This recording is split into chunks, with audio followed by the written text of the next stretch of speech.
conferencia anterior, donde ya habíamos comenzado el estudio del tema segunda ley de termodinámica, nosotros vimos un conjunto de aspectos relacionados con esa temática y finalizamos esta conferencia ya alrededor del tratamiento de la variable, o sea, de la propiedad de entropía. Y con respecto a la entropía, nosotros habíamos hablado, bueno, de cómo estaba definida la entropía, con el cambio o la integral de Q sobre T a lo largo de un proceso obligatoriamente, por supuesto, reversible, que es para donde estaba definida esa propiedad. Y también hablamos mucho sobre un plano particular, un plano termodinámico, en este caso me refiero al plano termodinámico temperatura-entropía. Hay algunos aspectos relativos a esa propiedad que, bueno, todavía nos quedan.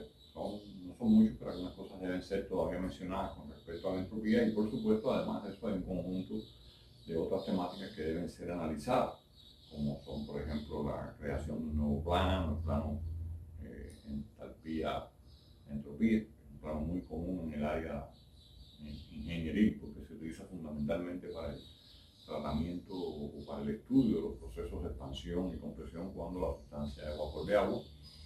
Y también, bueno, vamos a ver los balances de entropía, el principio de incremento de entropía, los procesos isentrópicos, el cambio de entropía para un gas ideal. O sea, en realidad hay un conjunto de aspectos todavía grande que tratar sobre esta temática, que es una temática extensa. Y esperamos en esta conferencia, quizás, aunque la dividamos en dos partes fundamentales, terminar hoy el tema de la segunda ley. Como les digo, la dividamos en dos partes principales. ¿Qué vamos a ver entonces hoy? Bueno, hoy vamos a ver en esta conferencia estos aspectos que están aquí. Como ven, son bastantes. O sea, vamos a terminar el estudio de la entropía como propiedad, me refiero. Vamos a ver el tratamiento del diagrama de Molière, los balances de entropía para sistemas cerrados y abiertos, el importante principio de incremento de entropía, las ecuaciones TDS que nos permiten, por supuesto, calcular los cambios de entropía que ocurren, por ejemplo, para gases ideales, porque en realidad son relaciones entre propiedades, y finalmente los procesos isentrópicos, con la eficiencia de los isentrópica asociada, que bueno, es un término de uso bastante generalizado de la práctica. Ahora bien, refiriéndonos a la entropía, bueno, quizás sea importante recordar que en realidad la entropía nosotros la habíamos definido, el cambio de entropía a lo largo de un proceso, digamos, de 1 a 2, lo habíamos definido como la integral de dq sobre t, y este cambio, por supuesto, entre los estados 1 y 2. Y esta integral debía ser evaluada a lo largo de una trayectoria reversible. Esto no es otra cosa que la definición de entropía, que por supuesto dio lugar a la generación después, la existencia de esa propiedad, dio lugar a que pudiéramos emplear un plano como el plano TS, que es un plano muy utilizado. Ahora, ¿qué unidades tiene la entropía? Que ya nosotros las conocíamos de antes, ¿no? Pero bueno, quizás sea importante recordar que la entropía tiene varias formas o varias unidades para poder ser expresada según sea la cantidad que estamos hablando. Por ejemplo, aquí nos estamos refiriendo lógicamente a una cantidad específica, porque estamos trabajando con calor por unidad de masa. Al trabajar calor por unidad de masa estaríamos hablando entonces de kilojoule partido kilogramo. Por supuesto, la presencia de la temperatura genera este grado Kelvin. Luego estas son las unidades de la entropía específica. Fíjense que es importante notar que este valor de esta unidad o estas unidades que tiene la entropía son las mismas unidades que tienen los calores específicos. En realidad, solo un recurso para que recuerden siempre las unidades de ambas cosas, como son similares. Por supuesto, la entropía también puede ser expresada en base molar, ¿no? O sea, si usted expresa la entropía en base molar, entonces ya las unidades serían, lógicamente, kilojoule partido kilomol Kelvin. De la misma manera, la entropía también puede ser expresada como total, por ejemplo, un cambio de entropía total. Y si estamos hablando de un cambio de entropía total, ¿a qué se debe el cambio de entropía total? Bueno, como todos conocemos, a la multiplicación de la masa por un cambio de entropía específico. Por lo tanto, estaríamos entonces hablando de, si estas unidades son kilojoule, kilogramo Kelvin, estamos multiplicando por la masa, que estaría en kilogramos, estaríamos hablando de unidades como kilojoule dividido Kelvin. Y de la misma manera, también, por supuesto, estas unidades pueden haber sido obtenidas a partir de la multiplicación del flujo de masa por el cambio de entropía específico. Con la diferencia, por supuesto, de que si ahora, en lugar de multiplicar por la masa la entropía específica, multiplicamos por el flujo de masa, aparecerá una unidad de tiempo, por supuesto, en la parte inferior. Y esa unidad de tiempo en la parte inferior de esta unidad kilojoule por segundo Kelvin no es otra cosa que kilowatt Kelvin. Y esas son las formas en las que normalmente usted se va a encontrar la entropía desde el punto de vista de sus unidades. Les decía que, bueno, como es una propiedad con características particulares, pero una propiedad, por supuesto, es una magnitud que está definida solamente en los estados termodinámicos, por supuesto. O sea, las trayectorias tienen influencia en el comportamiento de la entropía del sistema, pero como propiedad, toda vez que el sistema se encuentre en un estado termodinámico establecido, el sistema tiene una entropía particular, o sea, un valor de entropía. Nosotros estudiamos en la conferencia anterior el plano termodinámico, temperatura, entropía, ¿verdad?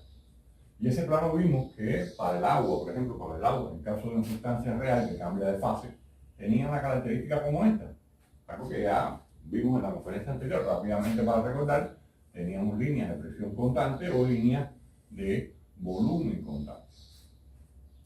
Hay un plano termodinámico que es extremadamente útil, que se usa mucho en realidad en el área ingenieril, que es el llamado plano entalpía-entropía, o HS. Esto es un plano que es un diagrama, por supuesto, que permite la identificación de propiedades o la búsqueda de propiedades sobre la superficie de este plano. Usted va a recibir como parte de su bibliografía, va a tener acceso a planos profesionales, o sea, a planos hechos en realidad, donde usted puede buscar propiedades, puede representar procesos, todo eso lo va a encontrar en su bibliografía. Y este diagrama tradicionalmente recibe el nombre de diagrama de Molière, ¿no?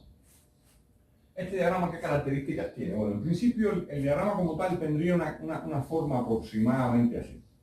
Aproximadamente. ¿Qué es lo que ocurre? En realidad, la región donde fundamentalmente este diagrama se emplea, porque aquí estaríamos hablando, por supuesto, de la región del líquido, el punto crítico no se encuentra aquí arriba exactamente, está un poco más desplazado aquí abajo.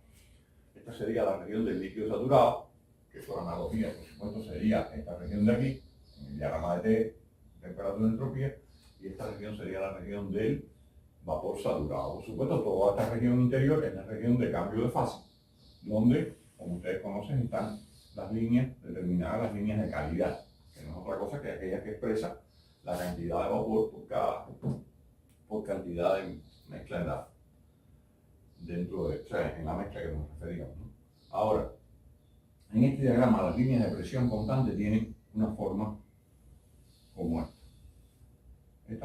Estas líneas de presión constante, al igual que ocurre en el diagrama temperatura-entropía, tienen una pendiente inferior a las líneas de volumen constante. Luego las líneas de volumen constante tendrían una pendiente mayor. Hay líneas, por supuesto, porque aquí no aparece en ninguno de los ejes, aparece la temperatura también, entonces tendríamos que hablar de las líneas de temperatura constante. Y las líneas de temperatura constante tienen aproximadamente este comportamiento. O sea, vamos a representarla y vamos a explicarle un poco el porqué de estos comportamientos de estas líneas de temperatura igual constante. Bueno, primeramente, y al igual que ocurre dentro de un diagrama, las líneas de un diagrama de un plano T, las líneas de temperatura y las líneas de presión dentro de la región de cambio de fase tienen que coincidir, porque en realidad dentro de esta región hay una relación unívoca entre temperatura y presión. Si la sustancia está en esta región a una determinada temperatura, pues solamente tiene posibilidad de estar a la presión que le corresponde a esa temperatura. Por supuesto, hay una relación para cada temperatura, hay una presión de saturación. O que es lo mismo, para cada presión de saturación hay una temperatura correspondiente. Y esa unión entre presión y temperatura que ocurre en esta región se tiene que mantener en cualquier diagrama donde usted represente la región de cambio de fase. Por eso las líneas de temperatura constante que tienen este comportamiento en la región de vapor sobrecalentado, por ejemplo, dentro de la región del domo o la región de cambio de fase coinciden exactamente con las líneas de presión constante. Eso es algo que hay que tener claro. Pero noten además que estas líneas, en la medida que usted se va acercando en esta dirección, empiezan a tener un comportamiento, digamos, más alejado de lo que sería la horizontal. La razón es simple. Como ustedes conocen, la entalpía es una propiedad que tienen las sustancias reales y las sustancias que nosotros tratamos como gases ideales. Pero lo que sí tenemos claro es que esa entalpía es función, para las sustancias reales, es función de la temperatura y función de la presión al mismo tiempo. Por eso usted, lógicamente, puede tener para una misma temperatura diferentes valores de entalpía. Eso hay que tenerlo claro, pero note cómo en la medida que usted se mueve hacia la región de las presiones más bajas, porque por supuesto las líneas de presión van disminuyendo en esta dirección, cuando usted se mueve en la dirección de las presiones más bajas, pues entonces las sustancias se acercan, como ya habíamos visto en estudios anteriores, al comportamiento de gas ideal.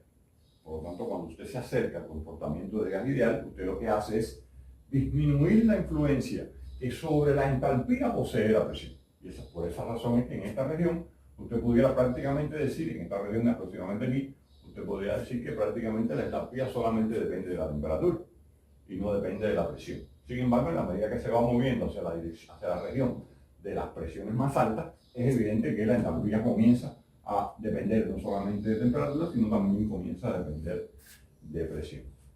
Lo que les decía con respecto al diagrama, en realidad, y al uso que tiene, es que el diagrama que usted va a recibir, o el HS que usted va a recibir, o el diagrama de Molière que se le va a entregar a usted como parte de su bibliografía, no es capaz de abarcar toda esta región.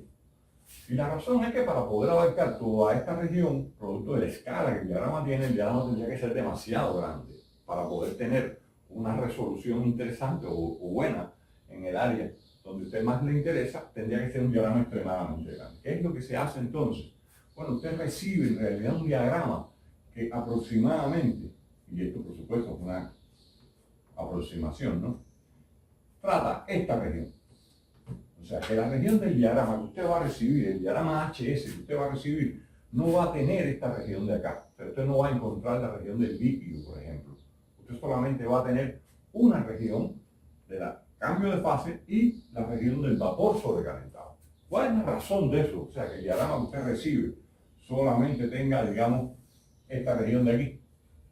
Bueno, la razón es que la mayoría de los procesos para los cuales se utiliza mucho este diagrama Molière son aquellos procesos de expansión o pudieran ser también procesos de compresión con una sustancia como el agua, que es para la cual usted va a recibir su diagrama en esta región de aquí. ¿Cuáles son los equipos que normalmente trabajan en esa región? Bueno, pues todos aquellos equipos que trabajan con vapor de agua, máquinas de vapor, turbinas de vapor, que es en la realidad el equipo para el cual se pensó este diagrama. ¿Por qué? Porque muchos procesos en turbinas de vapor ocurren en esta región aproximadamente. Y cuando digo en esta región, me refiero a la región de vapor sobrecalentado y por supuesto a una determinada zona de la región de mezcla, lo cual hace que usted tenga que adquirir habilidades en el uso de este diagrama por la importancia que este diagrama tiene en la resolución de problemas. Por supuesto, siempre los diagramas son más simples de emplear que el tratamiento analítico, que por supuesto es más preciso, pero es más complejo. Los diagramas, como les dije yo en la conferencia anterior, muchas veces aclaran mejor los comportamientos que se quieren transmitir. Por supuesto, recuerde que este es el eje de entropía y este es el eje de entalpía. Por lo tanto, cuando usted quiera conocer el valor de la entalpía de un estado termodinámico determinado, pues simplemente en este eje, si el estado termodinámico es este, usted tendría que esta sería la entalpía de este estado termodinámico y esta sería la entropía de este estado termodinámico. Fíjense que la entropía aparece como una propiedad en este diagrama. Algo importante que todavía, aunque lo vamos a estudiar más adelante con más profundidad, es que usted note que cuando usted se fija en la definición de la propiedad de entropía como tal, aquí en realidad lo que estamos definiendo es el cambio de entropía entre dos estados, porque la definición como tal se realizaría entre un estado 1 y un estado de referencia, o sea, entre 0, por ejemplo, como estado de referencia y 1, y por lo tanto, la entropía de ese estado 0, una vez definida, si usted la define, por ejemplo, como 0 para ese estado de referencia, entonces podría definir los cambios de entropía para un procesos entre 1, 2, entre 2, 3, 3, 4. Esa en realidad es la forma en que se hace. Note que cuando usted está en presencia de un proceso que ocurre de manera reversible, lógicamente, porque este cambio de entropía se refiere, por supuesto, a un proceso reversible, eso no lo debe olvidar. Cuando usted está ante un proceso reversible, si ese proceso reversible cumple con el hecho de ser un proceso adiabático, implica que no existe calor intercambiado a través de la frontera. Y por lo tanto, si no existe calor intercambiado a través de la frontera, ese proceso se conoce como un proceso adiabático, ¿verdad? Luego, si un proceso es adiabático, o sea, si el calor vale cero, lo que quiere decir es que ante un valor cero de este calor, para un proceso reversible, esta diferencia de entropía sería entonces nula. Y por lo tanto, cuando usted dice que está hablando de un proceso adiabático reversible, usted se está refiriendo a un proceso que ocurre con entropía constante, o lo que es lo mismo, un proceso isoentrópico. Eso es importante, aunque lo vamos a estudiar más a fondo más adelante, pero que ya tenga claro esa condición. Entonces, una vez terminado estos aspectos con respecto a lo que habíamos dicho de diagrama de memoria y la entropía, vamos entonces a entrar en los balances de entropía para sistemas abiertos y sistemas cerrados. Para ello, nosotros nos vamos a auxiliar de la generación o simplemente de la definición de un proceso o de un ciclo a lo largo de o sobre un plano termodinámico determinado. Si no me importa en realidad qué plano es, porque a lo que quiero llegar no tiene importancia con respecto al plano, o sea que nosotros podríamos decir si quieren, pueden hacerlo sin problema ninguno, ¿no? Un plano cualquiera, y X, ¿no? Supongamos que nosotros tenemos un proceso que ocurre de forma irreversible, y que de forma irreversible nosotros nos movemos, fíjense que lo estoy poniendo en línea de puntos, porque los procesos irreversibles no pueden ser representados en el plano termodinámico como una línea continua, porque usted en realidad no conoce cuál es la trayectoria de ese proceso. Bueno, pues supongamos que vamos de 1 a 2 a lo largo de un proceso que es un proceso irreversible y que regresamos de 2 a 1 siguiendo un proceso reversible. Bueno, como lógicamente hemos visto, lo que tenemos aquí es un ciclo, y para un ciclo ya sabemos perfectamente que la integral cerrada, ¿verdad?, de dq sobre t tiene que ser igual a menos sigma, que es la forma en que quedó expresado la famosa desigualdad de Clausius, pero convertida en igualdad empleando el término de generación de entropía. Bueno, lógicamente, si usted toma esta expresión y se la aplica a este ciclo, usted puede, por supuesto, tomar el valor de esta magnitud, de esta integral cerrada, y dividirla en dos integrales, una integral de 1 hasta 2 y una integral de 2 hasta 1, siguiendo dos trayectorias. Por supuesto, serían entonces integrales abiertas, como es lógico, ¿no? Usted diría, es el valor de dq sobre t de 1 hasta 2, siguiendo la trayectoria irreversible, más el valor de la integral de 2 a 1, siguiendo ahora, por supuesto, la trayectoria reversible, y eso debe ser igual a menos sigma. Nosotros sabemos de la definición de entropía que la integral a lo largo de una trayectoria reversible de dq sobre t no es otra cosa que el cambio de entropía de 2 a 1. Por lo tanto, estaríamos diciendo que esto sería 1 a lo largo de la trayectoria irreversible de dq sobre t de entre 1 y 2 más el cambio de entropía, que aquí sería S1 menos S2, porque es el estado final, en el estado inicial, lógicamente, igual a menos sigma. De donde, sin grandes transformaciones, usted puede pasar todos los términos para este lado y este término para este lado. Y usted se va a quedar entonces con que S2 menos S1 sería igual a la integral entre 1 y 2 de dq sobre t más el valor de la generación de entropía. Fíjense que lo que está diciendo esta expresión, que es importante que usted la entienda, ¿no?, es en realidad que el cambio de entropía, ¿verdad?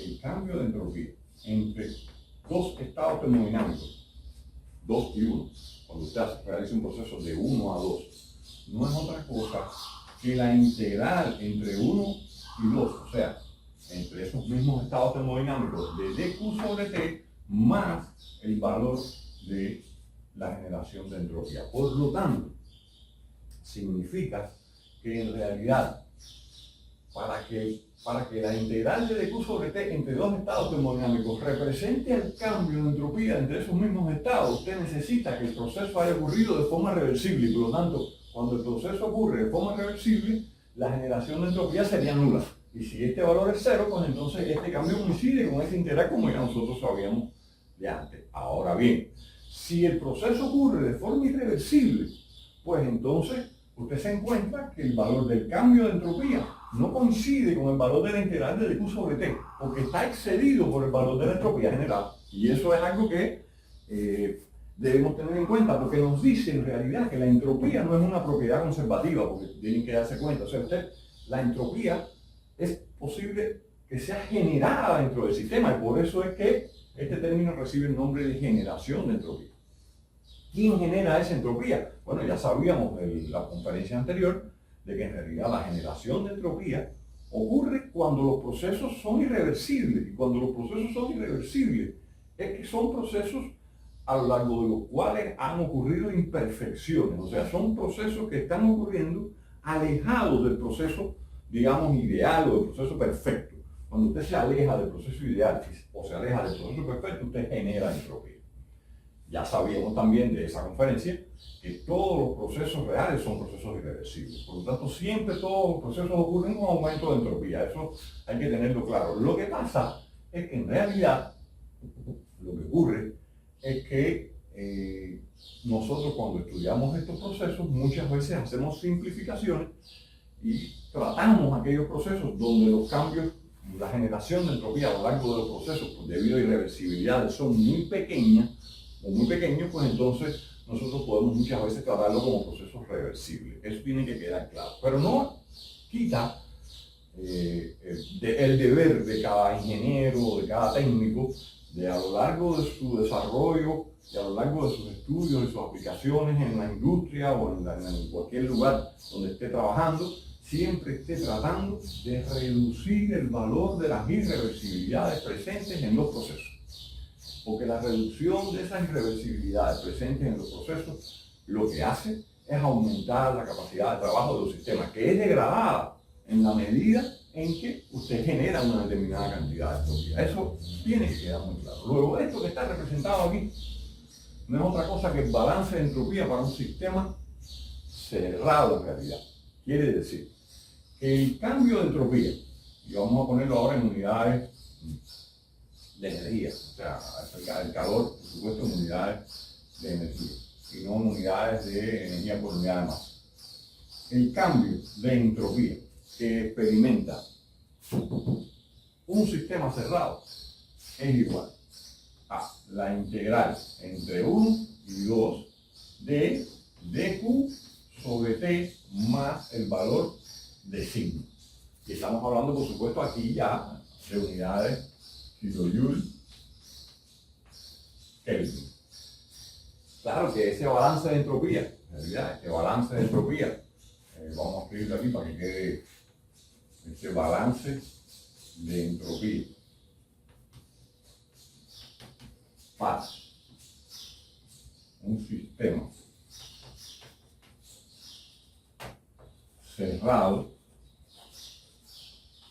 puede también ser, digamos, dividido por la unidad de tiempo. O sea, entonces en este caso usted se quedaría con que, digamos, de S con respecto a T sería igual a 1, a la integral entre 1 y 2 de dq, solo que este dq ahora representaría la derivada de q con respecto al tiempo, más la generación de entropía, pero en unidades que ahora serían, por supuesto, kilowatt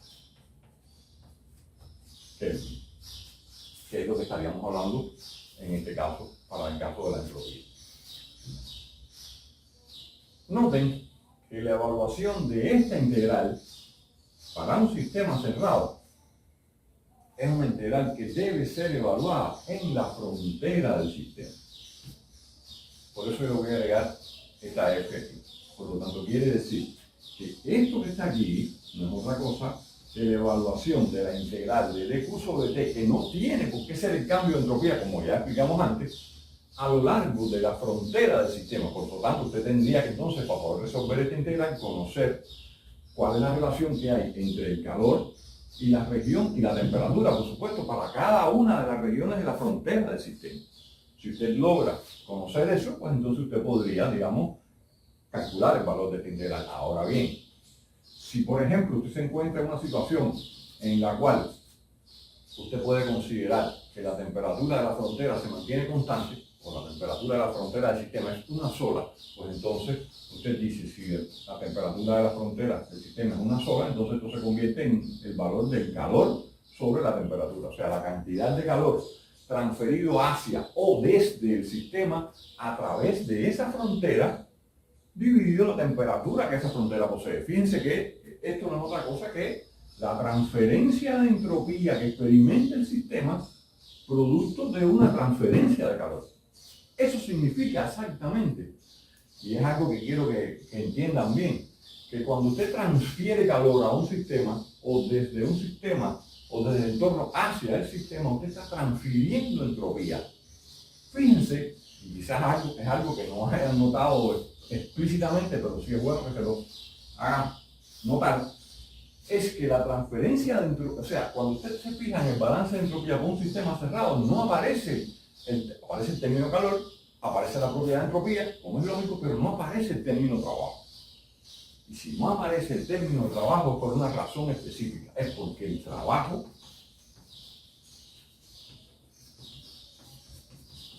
no transfiere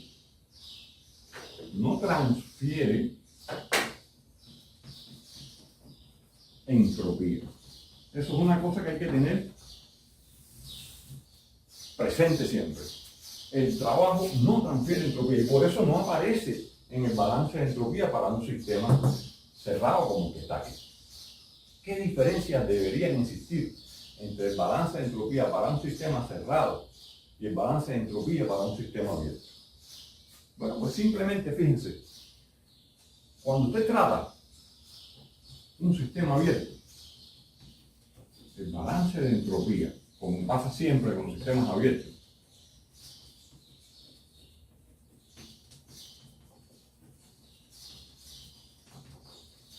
o un volumen de control, que es como muchas veces conocemos los sistemas abiertos, usted tiene que tener claro que existen fronteras, superficies reales o definidas por usted, que son siempre atravesadas por flujos de masa. Eso es lo que define precisamente que un sistema sea un sistema abierto, o sea que posee regiones atravesadas por flujos de masa.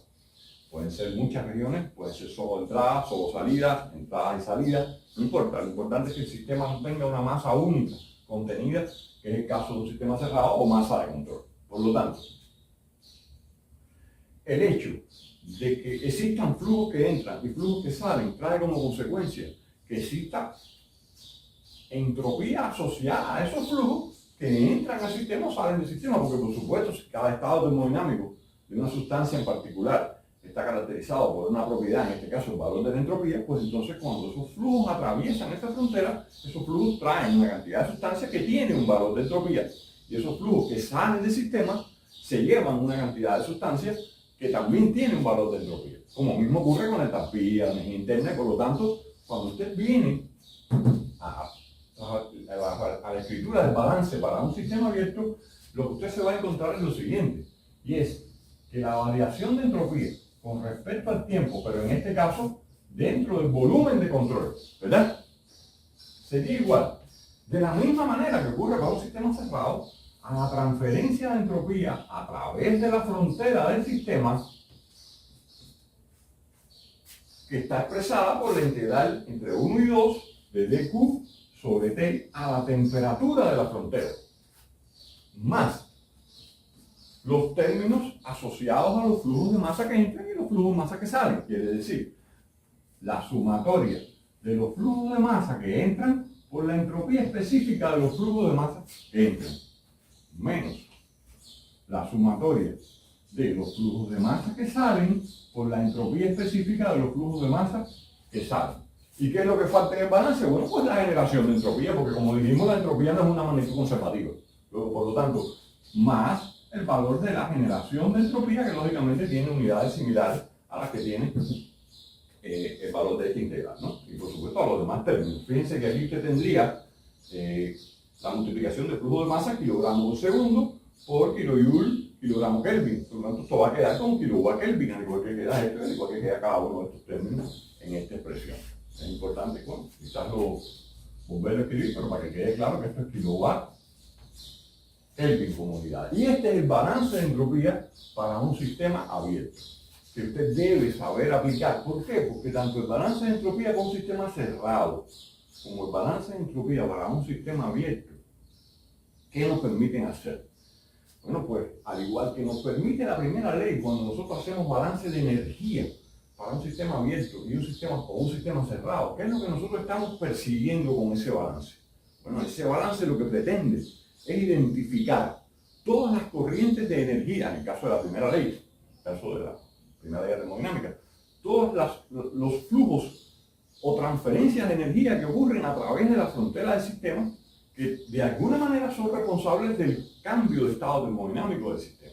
Usted identifica cada una de las parcelas de energía involucradas. Pues exactamente es lo mismo que usted hace cuando trata el balance de entropía, solo que ahora lo hace con respecto a la entropía. O sea, a usted lo que le interesa saber ahora es cuáles son los flujos, las transferencias de entropía que ocurren a lo largo de su sistema para poder determinar, casi siempre el objetivo final es cuál es el valor de la entropía generada en el sistema. O, por supuesto, cuando digo en el sistema me refiero al sistema como un todo, o sea, considerando el sistema, sus alrededores, todo, ¿no? Ahora, noten que esta generación de entropía es muchas veces el objetivo que usted persigue, porque en realidad esta generación de entropía es la que dice, tanto para un sistema cerrado como para un sistema abierto, es la que dice con qué nivel de perfección usted está ejecutando ese proceso, a lo largo del cual usted ha tenido una determinada generación o no de entropía. En la medida que usted es capaz de reducir la cantidad de entropía generada, producto, por supuesto, de la existencia de irreversibilidades, ya dije hace unos momentos, usted va acercando su sistema a un sistema que trabaja mejor, a un sistema que se acerca más a la perfección y por lo tanto entonces usted mejora su sistema cuando usted reduce la cantidad de entropía generada. Lo ideal sería que por supuesto no existiera entropía generada, porque si no existe entropía generada, entonces usted está en presencia de un proceso, en el caso que esté refiriéndose a un balance de entropía a lo largo de un proceso, para un sistema a lo largo de un proceso, si no existe generación de entropía, lógicamente todo lo que ha ocurrido dentro de ese sistema ha ocurrido perfectamente, de manera perfecta, o sea, de manera ideal, que es lo que usted debería siempre perseguir, ¿no? Quiere decir que es como cuando usted está realizando un ciclo y usted trata, por supuesto, de que su ciclo sea lo más cercano posible a un ciclo reversible. Porque en la medida que usted se acerca a un ciclo reversible, su ciclo tiene una eficiencia más alta, como ya bien vimos en la conferencia anterior cuando tratábamos el ciclo de Carnot como un ciclo reversible. Pero bueno, porque el ciclo reversible, como sabemos, trabajando entre dos temperaturas, tiene siempre la misma eficiencia, no tiene por qué ser el ciclo de Carnot. Ahora, todo esto que está aquí nos permite a nosotros llegar a un concepto que es sumamente importante porque es uno de los principales de las principales ventajas que nos da el conocimiento de la segunda ley, que es determinar la dirección de los procesos. Fíjense que eso, a la luz del principio de incremento de entropía, nos permitirá saber si un determinado proceso es posible o no ser realizado. Quiere decir, usted pudiera querer realizar un proceso, o alguien le dice que ha realizado un proceso que no viola la primera ley de la termodinámica, por ejemplo. Quiere decir que en ningún momento ese engendro, equipo, dispositivo, sistema, no viola la primera ley. Quiere decir, no crea energía. Por lo tanto, si no crea energía, simplemente es posible desde el punto de vista de la primera ley. Pero ¿quiere eso decir que sea un proceso posible? No. Porque, por ejemplo, ese proceso podría ser un proceso a lo largo del cual el calor esté fluyendo en la dirección incorrecta, por decirlo de alguna manera. O sea, el calor esté fluyendo, por ejemplo, de forma espontánea, desde un cuerpo frío hacia un cuerpo caliente. Y cuando eso ocurre, sabemos que estamos violando la segunda ley, aunque no hayamos violado la primera. O sea, por eso es importante dominar el principio de incremento de entropía, que es a lo que vamos nosotros a estudiar ahora rápidamente. Miren, ¿en qué consiste el principio de incremento de entropía? Bueno, primero pensemos en un sistema cualquiera. Un sistema cualquiera. Un sistema. Pensemos que el sistema tiene esta frontera. Está rodeado por un entorno, ¿verdad? Y si está rodeado por un entorno y nosotros decidimos escoger ese entorno lo suficientemente lejos del sistema, pues nosotros podemos decir que cuando nosotros estudiemos ese sistema y su entorno, nosotros nos vamos a encontrar con que eso es un sistema aislado. ¿Por qué? Porque como lo hemos tomado con fronteras bien alejadas del sistema como tal, pues entonces nosotros podemos garantizar de esa manera que a través de estas fronteras de sistema y entorno no ocurran intercambios ni de masa ni de trabajo, por lo tanto, de energía, por supuesto, en forma de calor o trabajo. Por lo tanto, si eso es así, nosotros podemos decir que cuando eso ocurre, nosotros estaríamos en presencia de un sistema aislado, que nosotros ya habíamos mencionado al principio, cuando empezábamos a estudiar termodinámica, que los sistemas aislados eran aquellos que eran incapaces de transferir masa o energía a través de su frontera. Por lo tanto, si eso es así, si un sistema no puede transferir masa, ni puede transferir trabajo o calor a través de sus fronteras, entonces es un sistema que tiene que cumplir con que la variación de energía de ese sistema tiene que ser igual a cero. Y esto es una conclusión para todo sistema aislado. Si eso es así, cuando usted, por supuesto, ya de hecho sabe que el sistema no intercambia masa con los alrededores, el sistema no intercambia energía, tiene esta condición, está hablando, por supuesto, de un sistema cerrado. Luego, cuando usted realiza la aplicación de este balance de energía para ese sistema, como está aquí representado, usted se dará cuenta que lógicamente si el sistema, considerado con una frontera que incluye por supuesto al entorno, si ese sistema no intercambia calor con los alrededores, pues entonces usted está en la condición en la cual esto vale cero. Y si eso vale cero, usted se va a encontrar entonces que la variación de entropía de ese sistema sería igual a la generación de entropía. Y ahí entonces es donde viene lo que es la definición del principio de incremento de entropía, porque en realidad este término, todos sabemos que es un término que puede ser mayor o igual a cero, pero no tiene otra posibilidad. O sea, usted no se puede encontrar con una posibilidad en la cual sigma sea menor que cero, porque esto es imposible, ¿verdad? Ya eso lo habíamos visto antes. Luego, por lo tanto, si esto es imposible, pues entonces usted está obligado a que cuando usted realiza un proceso en un sistema aislado, usted se tiene que encontrar con que la única posibilidad que usted tiene es que la variación de entropía de ese sistema aislado, fíjense que se lo voy a agregar aquí, la variación de entropía de ese sistema aislado tenga que ser igual a cero o, en su defecto, a un valor positivo, que es la generación de entropía. Luego, cuando el sistema que usted está estudiando, cuando usted esté estudiando su sistema, se encuentre con que el delta S del sistema aislado, por ejemplo, da un valor negativo, es porque en realidad el proceso que dio lugar a ese delta S negativo para un sistema aislado es un proceso que no puede ocurrir, es un proceso que es imposible. Y por lo tanto, entonces, esto nos permite a nosotros definir cuál es la dirección en la que un proceso debe ocurrir. Porque un proceso en un sistema aislado debe ocurrir siempre en la dirección tal que haga que la entropía de ese sistema aislado aumente. Eso hay que tenerlo claro. La única posibilidad que usted tiene de que un sistema aislado realizando un proceso, la única posibilidad que usted tiene es que la entropía de ese sistema aislado aumente o en su defecto se mantenga constante, o sea, sea igual a cero. Ahora, la entropía del sistema aislado, el cambio de entropía del sistema aislado está formado por, como magnitud extensiva, ¿no? Está formado por el delta S que experimenta el sistema como tal, este que está encerrado acá adentro, más el delta S de los alrededores, ¿verdad? Más el delta S de los alrededores. Luego, ¿hay alguna condición para la cual el delta S del sistema o que tenga que cumplir el delta S del sistema o el delta S de los alrededores? No.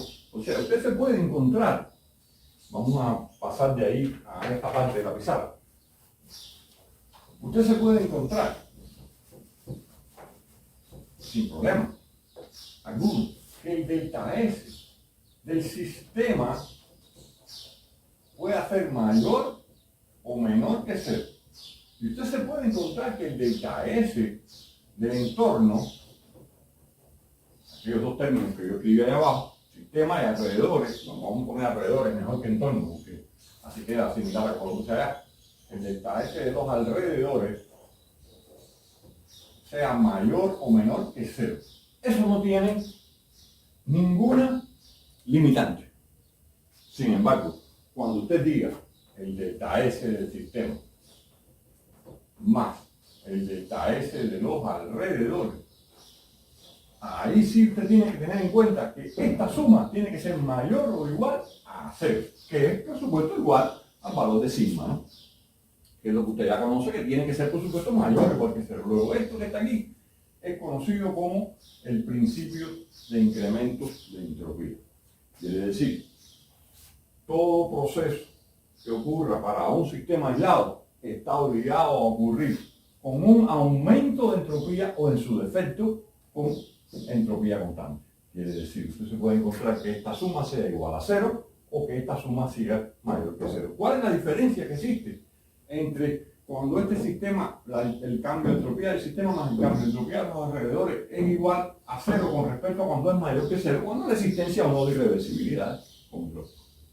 Cuando existen irreversibilidades, esta suma tiene que ser mayor que cero. Si no existen irreversibilidades, por supuesto, desde el punto de vista ideal, pues entonces esto sería igual a cero. ¿Hay alguna probabilidad en que esta desigualdad se pueda invertir? No existe esa posibilidad.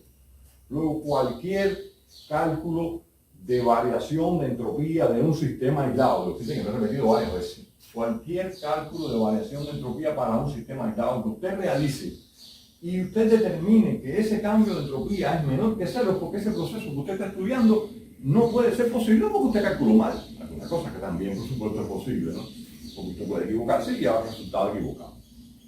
Fíjense bien, esto es complejo para los estudiantes, bueno, tan complejo como lo es para mí, por supuesto, pero lo difícil es difícil para tanto ustedes recibirlo como yo transmitírselo. Ahora bien, ¿quiere esto decir que cuando una sustancia de trabajo, un sistema cualquiera, ejecuta un proceso, su entropía puede aumentar o disminuir? Sí, claro que puede aumentar o disminuir. Por ejemplo, todas las sustancias que se calientan, una sustancia que se calienta, aire que entra a través de una resistencia eléctrica, como ocurre en un secador de pelo y sale más caliente, su entropía aumenta, sin problema.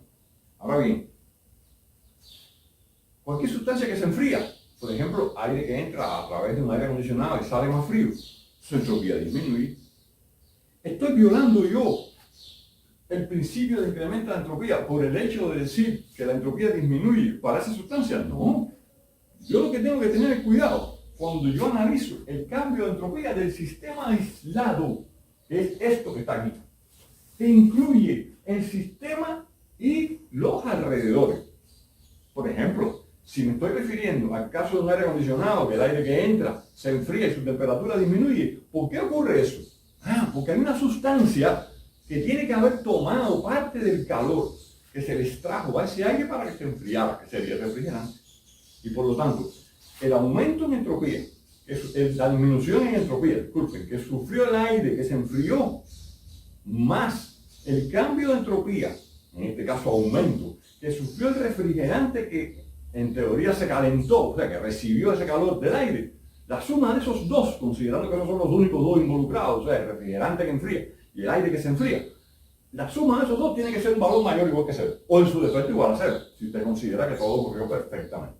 Pero lo que no puede ocurrir es que cuando usted considere el aumento de entropía que experimentó el refrigerante, sumado a la disminución de entropía que experimentó el aire, lo que no puede ocurrir es que esa suma sea negativa. Porque si esa suma es negativa, usted está violando el principio de incremento de entropía. Y esa es la razón por la cual muchas veces se dice que todos los procesos, o la realización de todos los procesos reales, tiende a ocurrir, cuando analizados como un sistema aislado, tiende a ocurrir con aumento de entropía, o lo que es lo mismo, con aumento del desorden en realidad. Porque fíjense que la entropía definida desde el punto de vista estadístico, ¿no?, es la constante de Boltzmann multiplicado por el logaritmo de la probabilidad de los estados microscópicos posibles para un estado macroscópico particular. Eso es una definición estadística de la entropía que en realidad es la que da origen a porque permite relacionar el principio de incremento de entropía con la posibilidad de ocurrencia de determinados procesos. Luego, hasta aquí nosotros que hemos visto el balance de entropía para sistemas cerrados, el balance de entropía para sistemas abiertos. Usted debe dominar, usted debe ser capaz de realizar este balance para un sistema abierto y este balance para un sistema cerrado. Solo recordarle que quizás la parte más compleja para los estudiantes, porque es lo que quizás es un poco más es diferente, ¿no?, es el análisis de esta integral. Porque fíjense que esa integral no es otra cosa que la transferencia de entropía hacia o desde el sistema a través de la frontera del sistema. Eso es lo que quiero que tengan claro. Por lo tanto, cuando usted se encuentre ante un sistema que no intercambia calor con los alrededores, sea abierto o sea cerrado, usted se está encontrando con que este valor es cero y este valor es cero. Entonces los demás términos son los que deciden en la ecuación. Fíjense que tengan eso claro. O sea, todos aquellos sistemas que realizan procesos en los cuales no existe intercambio de calor con los alrededores, se trata, o estamos hablando de procesos que ocurren de manera diabática. Y si los procesos ocurren de forma diabática, o sea, sin intercambio de calor en la frontera, pues entonces usted sin problema puede decir que este término es cero y que este término es cero. Luego este término estará presente solo cuando exista transferencia de entropía a través de las fronteras del sistema en cualquiera de las dos direcciones. Porque por supuesto, la magnitud de esa transferencia de entropía depende de si el calor es absorbido, o sea, pasa hacia el sistema, lo cual implicaría un valor positivo, o el calor escapa a través de la frontera del sistema, lo cual implicaría un valor negativo. Estos conceptos son importantes, hay que entenderlos. Bueno, lógicamente la asignatura no se aprende de un golpe, hay que irla aprendiendo a pasos, ¿no? Vamos entonces a pararnos un momento por aquí y más adelante continuamos con esta misma conferencia, pero con un aspecto adicional que nos va a ir permitiendo concluir el estudio de la segunda ley. Vamos a verlo en unos minutos.